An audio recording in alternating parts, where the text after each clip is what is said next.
I'm at Clark's Hill, which is a state historic site in Missouri on the Lewis and Clark Trail. Lewis and Clark Trail is a series of signs across the state on the highways pointing out significant points and events on the route of Lewis and Clark on their way to the Pacific, which primarily followed the Missouri River until they ran out of river. Yeah. It's about a 5/10 of a mile hike to this point. I'm at the end of a bluff, Clark's Hill, and it's called that because Clark did actually climb up here. They had encamped down below, which I will show you the area below in just a moment. They had camped down below and he made his way up here. Along the ridge that follows this bluff that I came up on, there are 5 burial mounds along the side of the trail, which date back about 600 to 900. So what is that?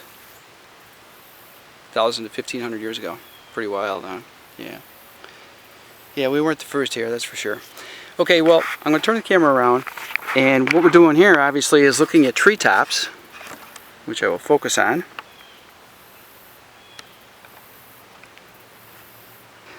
And, yeah, the Missouri River flows along there. The Osage River is over there, and it comes out where you can see in the distance, you can see some ridge. It's actually some bluffs. That's where the river comes out. It's about 2.5 to 3 miles from here. It didn't used to.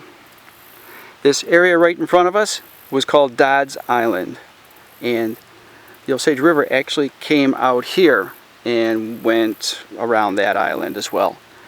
Well, the Army Corps of Engineers built diversion levees to help route the river, maintain the channel, and that ended up closing off this access for the Osage River, which now is 2.5 miles away. Yeah.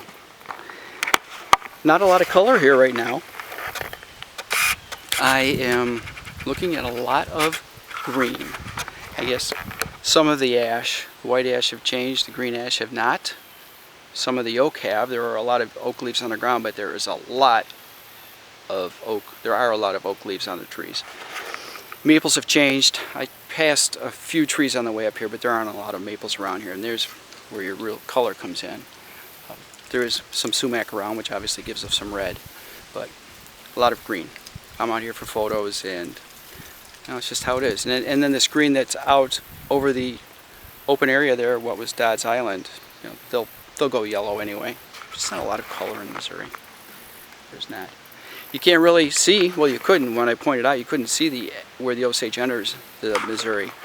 So what I will do is on my way out, I will point the camera from a higher point where I believe you can see the confluence of the two rivers. There are also a couple of maps right here on some state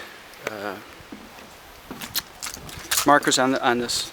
Well, it's a state park, which show how the river originally flowed. At one point, or back in 1804, the average width of the river was like 6/10 of a mile. Now it's less than 1/4 of a mile.